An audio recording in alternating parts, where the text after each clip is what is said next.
सबैलाई नमस्ते। मेरो नाम कृष्ण। यति बेला म काठमाडौँको कागेश्वरी मनोहरा साइडतिर आइपुगेको छु।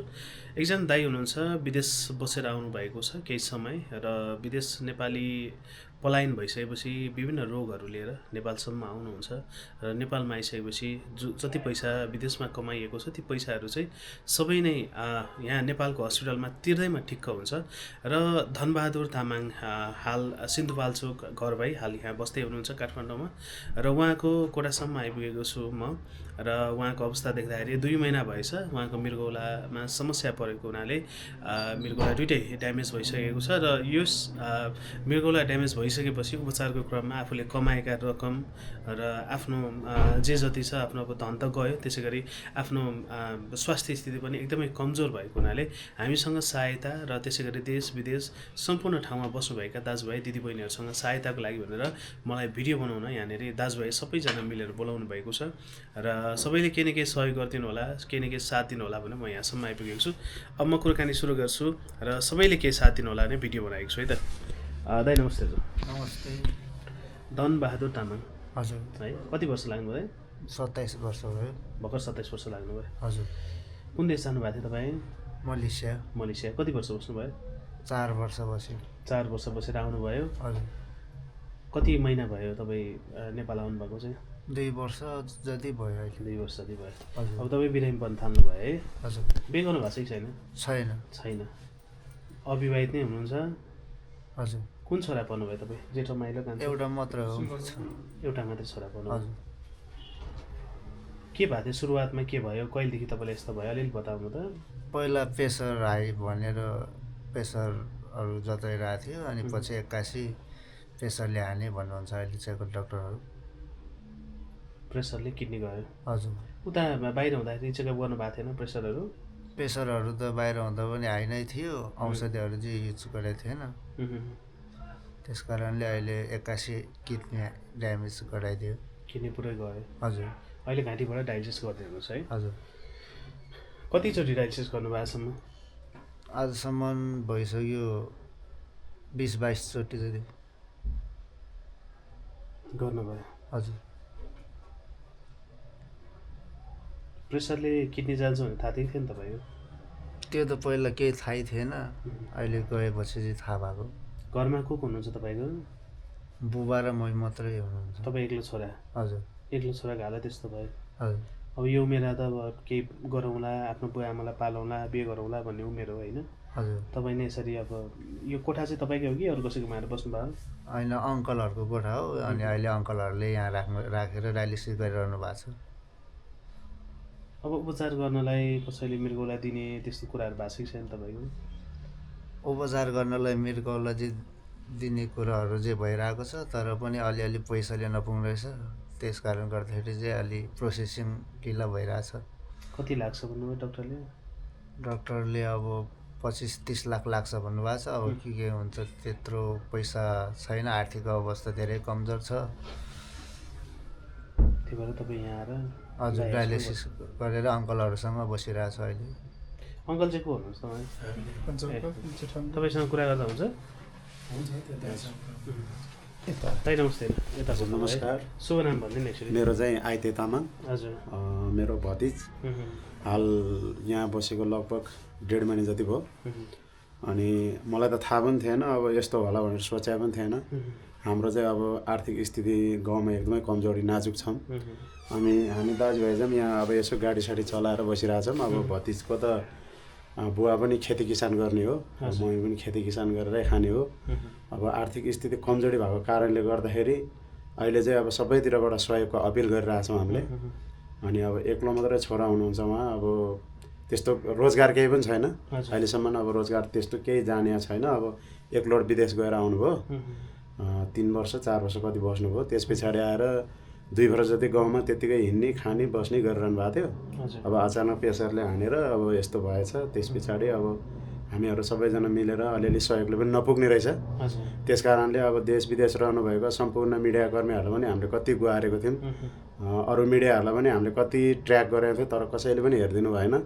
अनि त्यस कारणले जो कुनै मिडिया हुनुहुन्छ भने पनि यसो हामीसँग हाम्रो कन्ट्याक्ट नम्बर हाम्रो सबै दिएर डिटेल दिएर एकचोटि भेटेर हामीलाई सहयोग गरिदिनु भएमा धेरै धेरै धन्यवाद धेरै धेरै राम्रो हुन्थ्यो भन्ने प्रयासमा छौँ। तर पनि अहिलेसम्म कसैले पनि हामीलाई बाहिर मिडियाबाट अथवा थ्रुबाट कसैले पनि सहयोग गरेको छैन सर, छैन। अब यस्तो हुन्छ भने त सोच्नु भएको थिएन होला होइन यो उमेरमा। हजुर। अब हिँडिरहेको खाइरहेको काम गरिरहेको मान्छे होइन अचानक मान्छेको स्वास्थ्यमा समस्या आइसकेपछि त अर्को एउटा वज्रपात नै पर्यो भनौँ होइन। अब तपाईँले यसरी उहाँसँग अहिले अब तपाईँहरूले एकअर्कासँग यताउता सरसफाइ गरेर उपचार गराइराख्नु भएको हो कि उहाँले कमाएको पैसाले गरेर हो कि के थियो अलिकति बताइदिनु न। कसरी जुटाइराख्नु भएको छ? अहिले डायलिसिस पनि छ। अहिले त अब तपाईँको उहाँले कमाएको पैसा त जब दुई वर्ष 3 वर्ष बसेर आएको मलेसियामा खासै राम्रो कमाइ पनि थिएन। अनि त्यस पछाडि अब मलेसियाबाट आउँदा त खाली हात जस्तै आउनुभयो, खासै कमाइ समय थिएन, त्यतिकै 3-4 वर्ष बसेर आउनुभयो। त्यस पछाडि अब मलेसियाबाट आउँदा त्यस्तै आफूलाई पकेट खर्च लिएर आउनुभएछ भनौँ न। अब यस्तो हुन्छ भनेर थाहा थिएन। अनि अब त्यस्तो भइहाल्यो। अब यहाँ आएपछि चाहिँ अहिले चाहिँ हामीले अब पहिला उहाँको ऋणदान गरेर यताउति गरेर अलिअलि खर्च चाहिँ गराइयो। अहिले अब डायलिसिस गर्ने क्रममा चाहिँ अब सरकारबाट 1 लाख रुपियाँ आउने रहेछ। अनि त्यसैले अब गरिरहेछौँ। अब पहिला चाहिँ पैसा 3 लाख 4 लाख 5 लाख जति सक्यो होला नि कान्छ। 5-6 लाख पैसा चाहिँ हाम्रो यताउति चेक गर्दा के गर्दा त्यति 5-6 लाख पैसा सक्यो। अहिले चाहिँ पैसा नभएर चाहिँ अब डायलिसिस पनि त्यही सरकारीबाट भनौँ न होइन, फ्रीमा गराइरहेछौँ। अब फ्रीमा भन्दा पनि त्यही त्यहाँ जाने त्यति मात्रै फ्री हो। अरू औषधि, हजुर, औषधि सबै किन्नुपर्छ। अब उसलाई केमा समस्या पर्छ एउटै औषधिको तपाईँको कोही बेला 6-7 हजार पर्ने रहेछ।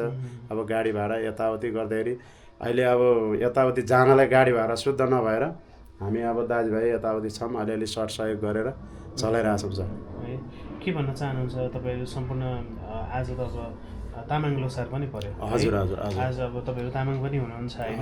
तपाईँहरूको जति पनि गाउँ दाजुभाइ देशमा बस्नुभएका विदेशमा बस्नुभएका सम्पूर्ण नेपाली होइन लोसार मनाउनु हुने, आजको लोसार मनाउनु हुने मात्रै होइन कि सारा नेपालीलाई चाहिँ के भन्न मन छ हजुरलाई? सारा तामाङ जातिहरूलाई, तामाङ जनजातिहरूलाई लासो फ्याफुल्ला भन्न चाहन्छु। र त्यसै गरी आज हाम्रो पर्व तामाङ लोसार परेको अवसरमा हामीले पनि अब टुडी खेलतिर गएर केही गरौँ कि भन्ने विचार थियो। तर पैसा सङ्कलनको लागि केही गर्ने हो कि भन्ने प्लानिङ चाहिँ बनाएको थियो, तर प्लान सक्सेस भएन। अनि त्यस कारणले गर्दाखेरि मेरो भतिजको एकदमै स्थिति नाजुक भएको भएर सम्पूर्ण देश विदेशमा छरेर रहनुभएका तामाङवासीलाई मात्रै होइन सम्पूर्ण नेपालीवासीहरूलाई हामीले कहिलेकाहीँ खाएर कतै केही गरेर खर्च उडाएर त सकिन्छ भने हामीले कसैलाई यसो अलिकति सहयोगले गर्दाखेरि उहाँको जीवन बाँचिन्छ भने, उहाँको जीवन राम्रो हुन्छ भने सबैजनाले सहयोग गरिदिनु हुन अपिल गर्दछु म धेरै धेरै दर्शकहरूलाई अथवा आफ्नो नेपाली दाजुभाइहरूलाई धेरै धेरै धन्यवाद भन्न चाहन्छु। र सकेसम्म सबैजनाले सहयोग गरिदिनु हुन अनुरोध गर्दछु। मलाई नम्बर भनिदिनु न तपाईँ काकाको हजुर एकचोटि। मेरो 97 46 28 39 77। 97 46 28 हजुर 39 77 है। हजुरलाई कन्ट्याक्ट गर्दा पनि हुन्छ नि होइन? हुन्छ, बिरामीको कन्ट्याक्ट गर्दा पनि हुन्छ, मलाई कन्ट्याक्ट गर्दा पनि, जसलाई कन्ट्याक्ट गर्दा पनि हुन्छ। तर सबैजनाले सहयोग गरिदिएर मेरो यस्तो भतिज अहिलेसम्म अब कलिलो उमेर छ होइन, घरको एक्लो छोरो, अब दिदीबहिनी 2 जना हुनुहुन्छ, अब सबै बिहे गरेर जानुभयो, उहाँ एक्लै हुनुहुन्छ। त्यस कारणले सबैजनाले सहयोग गरेर उहाँको जीवनलाई बचाइदिनु भयो भने धेरै धेरै धन्यवाद भन्न चाहन्छु। हुन्छ दाइ। अरू को हुनुहुन्छ? हजुर तपाईँ कल गर्नुहुने तपाईँ है? हजुर नमस्ते हजुर। मेरो भिडियो हेर्नुभएको थियो हजुरले? हजुर हजुर। ए हजुर, तपाईँको को पर्नुभयो? उहाँ चाहिँ मेरो मामाको छोरा हो। मामाको छोरा है। अब उहाँको अवस्था यस्तो छ, तपाईँहरूसँग हिजो हाँस्ने खेल्ने रमाइलो गर्नुहुन्थ्यो होला होइन? उमेर हेर्दा एउटै जस्तो पनि देख्छु म होइन। कति रमाइलो गरेर आफ्नो जिन्दगी चलाइराख्नु भएको थियो। आज एकैचोटि वज्रपात आइपऱ्यो भनौँ न, समस्या ढ्याङ्ग्रो पिटेर आउँदैन भने जस्तै भयो। अनि के भन्न चाहनुहुन्छ तपाईँ? उहाँ कस्तो हुनुहुन्थ्यो, के थियो होइन? अलिकति बताउनु न उहाँको बारेमा। उहाँ अब पहिला अब एकदम साधारण नर्मल मान्छे, धेरै राम्रो मान्छे हुनुहुन्थ्यो। अब हुन्छ नि, अब राम्रो मान्छेलाई एकैचोटि अब आइपर्छ भने जस्तै उहाँलाई पनि जीवनमा एक्कासी यस्तो अब हुन्छ नसोचेको टाइममा यस्तो भइदियो। सबैलाई हामीलाई पनि नरमाइलो लाग्छ। अब बच्चादेखि खेलेको अब एउटा भनौँ न भाइ, अब यस्तो हुँदाखेरि अब हामीलाई पनि नरमाइलो लागेको कारणले गर्दाखेरि नै अब हामीले पनि अब सकेसम्म चाहिँ अब अहिले हामीले परिवार मार्फत नै अब र अनि नेपाल सरकारबाट आएको थोरै त्यो सानो सहयोगद्वारा हामीले चाहिँ यसरी उहाँलाई उपचार चाहिँ गराइरहेको छौँ। किडनी पीडित भइसकेपछि त 1.5 लाख 2 लाख 5 लाख त एकछिन सकिन्छ कि? हजुर हजुर त्यो किनकि मैले पनि धेरै यो कुरामा चाहिँ भोगेको छु होइन। हजुर मैले पनि धेरैलाई उपचार गर्दाखेरि चाहिँ अलिकति गाह्रै छ किडनीको उपचार गर्नलाई। विशेष गरी अब अरू विदेशमा यस्तो हुँदैन, नेपालमा यस्तो भइदिन्छ। किन भन्दाखेरि अब नेपालमा भनेको जस्तो अब मान्छेहरूको खानकी त्यस्तो राम्रो छैन होइन। हाम्रो उठ बस्नै अलिक गाह्रो छ कि पैसा कमाउनुतिर मात्रै ध्यान हुन्छ, आफ्नो स्वास्थ्यलाई दिन पाइँदैन समय होइन। त्यो कारणले पनि यस्तो भएको जस्तो लाग्छ मलाई चाहिँ। तपाईँ यति बेला तपाईँलाई सम्पूर्ण दर्शकले हेर्नु भएको छ होइन, के भन्न चाहनुहुन्छ सम्पूर्ण दर्शकलाई चाहिँ? म चाहिँ होइन विनम्र साथ हात जोड्दै कि विनम्र अनुरोध गर्छु कि अब तपाईँहरूको सानो सहयोगद्वारा अथवा सानो मनकारी मनद्वारा हजुरहरूले सहयोग गर्नुभयो भने कसैको ज्यान बच्छ भने त्यो नै हजुरहरूले सानो केही कुरामा लगानी गर्नुभयो भने त्यो कसैको ज्यान बच्छ भने त्यो नै ठुलो धर्म हो भन्ने जस्तो मलाई चाहिँ लाग्छ होइन। किनकि अब एउटा हामीले कतै जाँदाखेरि अब 100-150को होइन, अब 100 रुपियाँको केही खानेकुराहरू खायो भने अथवा मोमो खान्छौँ नि, त्यो खाँदा त्यो व्यर्थमा जान्छ सक्छ, अथवा हावातालमा हामीले पैसा त्यति कुनै बेला उडाइरहेको पनि हुनसक्छ। कसैलाई हामीले 150 दिएर हुन्छ कि आफ्नो योग्यता अनुसार अथवा गच्छे अनुसार आफू कति गर्न सकिन्छ। हजुरहरूले सानो कसैको ज्यान बच्छ भने नै त्यो एकदमै ठुलो कुरा हो भन्ने मलाई चाहिँ त्यस्तो लाग्छ मेरो विचारमा चाहिँ होइन। धनबहादुर भन्नु? हजुर धन्यवाद। धनबहादुर भाइ नै भन्छु है, मभन्दा त भाइ नै हुनुहुँदो रहेछ। तपाईँ कतिसम्म पढ्नुभयो? अलिकति तपाईँको जिन्दगीको बारेमा थोरै बताउन मिल्छ? के गर्नुभयो, कति काम गर्नुभयो होला होइन? बाआमाको लागि सङ्घर्ष गर्छु भनेर होइन खाडीमा गएर तातो घाममा आफ्नो पनि होइन दुःख सुख गर्नुभयो। अलिकति बताउन कसरी चाहिँ तपाईँको यो अवस्था पुग्यो, अलिकति बताउन सक्नुहुन्छ? पहिला पढेको त धेरै होइन, 11सम्म पढेको। त्यसपछि अब लाइसेन्स निकालेर नेपालतिर अलिअलि गाडी पनि चलायो। त्यति गर्दा नभएर अब विदेशतिर गयो। विदेशमा गएर 4 वर्ष बसेर आयो। अनि यताउता गरेर जिन्दगी चलि नै रहेको थियो। 81 विदेशबाट आएको 2 वर्ष पछाडि दुइटै किडनी ड्यामेज भएपछि चाहिँ अहिले चाहिँ गाह्रो भइरहेछ जिन्दगी जिउनलाई। कति सपनाहरू थियो होला, बिहे गर्छु बच्चा पाउँछु होइन? हजुर सपनाहरू सबै चकनाचुर भइहाल्यो। अब नातिनु सबैजना हुनुहुन्छ तपाईँको लागि होइन। यहीँ यतिजना बसेर बोलिदिनु भनेको पनि तपाईँको लागि ठुलो कुरा हो होइन। जिन्दगीमा रोग भनेको आउँछ होइन, तर समय मिलेसम्म तपाईँको मृगौला फेर्न मिलेसम्म सबैले साथ दिनुहुन्छ र सबैले साथ दिउन् भनेर मैले पनि कामना गर्छु तपाईँलाई होइन। र अरू कुरामा चाहिँ होइन हस्पिटलमा यदि हस्पिटल अहिले कुन हस्पिटल गराउँदै हुनुहुन्छ? अहिले डायलिसिस नेपाल भारत मैत्री हस्पिटलमा गर्दैछु। तपाईँको कसैले मृगौला दिने अवस्था आयो भने चाहिँ मलाई सम्झेर कल गर्नु होला होइन। र त्यसको लागि चाहिँ छुटमुटको लागि या त चिनेको डक्टरहरू हुनुहुन्छ, मैले पनि कुराहरू राखेर मैले त्यताबाट पनि सहायता गरिदिन सक्छु होइन। अब मृगौला फेल भएको मान्छेलाई अब थोरै पैसा दिएर हुँदैन होइन, धेरै नै तपाईँको खर्च हुन्छ। हिँड्नु पऱ्यो, औषधि खानु पऱ्यो, पानी खान मिलेन होइन, धेरै कुराहरूमा तपाईँले बाहिर हिँड्नुपर्छ। त्यो कारणले गर्दाखेरि चाहिँ तपाईँलाई सबैबाट चाहिँ सहयोग जुटेको होस् त्यही नै भन्छु म। र चाँडोभन्दा चाँडो तपाईँ रिकभरी भएर होइन तपाईँको अब अबको बाँकी जिन्दगी होइन, अब आधी जिन्दगी नै काट्नु भएको छैन भनौँ न, भर्खर 26-27 वर्ष हुँदा त आधी जिन्दगी पनि होइन, अझै धेरै समय बाँकी छ। र हरेस नखानुहोस् होइन, हरेस नखानुहोस्, तपाईँको जिन्दगी राम्रो हुन्छ। र भिडियो हालेपछि सबैले साथ दिनुभएको होस् म त्यही भन्छु होइन। अब भिडियो हेरेर कतिजनाले साथ दिनुहुन्छ, कतिजनाले साथ दिनुहुन्न म भन्न सक्दिनँ, तर तपाईँलाई सबैले नै सहयोग गर्नुभएको होस् त्यही भन्छु म चाहिँ है।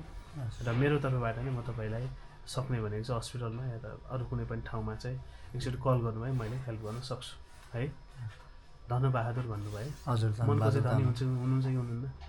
मनको त अब धनी नै छ। धनी नै हुनुहुन्छ है। को बोल्नुहुन्छ? अरू कोही बोल्नुहुन्छ? हजुर नमस्ते हजुर, तपाईँको नाम भन्नुहोस् त। नमस्ते, मेरो नाम हर्कबहादुर मोक्तान हो। तपाईँकोमा आएर बसिरहनु भएको हो? हजुर, मेरो दाइको छोरा भतिज हो। ए हजुर। अब किनभने दाइले भनिहाल्नु भयो, यहाँ आएर समथिङ यहाँ आएर हामीले यहाँ ल्याएर राखेको 1.5 महिना भयो। योभन्दा पहिला भक्तपुर क्यान्सर हस्पिटलमा थियो, राखेको थियौँ। त्यहाँबाट अब हामीलाई आउजाउ गर्नलाई त्यहाँ टाढा भयो। अनि अब त्यो हस्पिटलले तपाईँहरूलाई कता पाइ पर्छ, कता नजिक पर्छ, किन टाढा ठाउँमा अब आउने जाने खर्च धेरै लाग्छ, कता नजिक पर्छ त्यहाँ डायलिसिस गराउँदै गर्नुहोस् भन्नुभयो।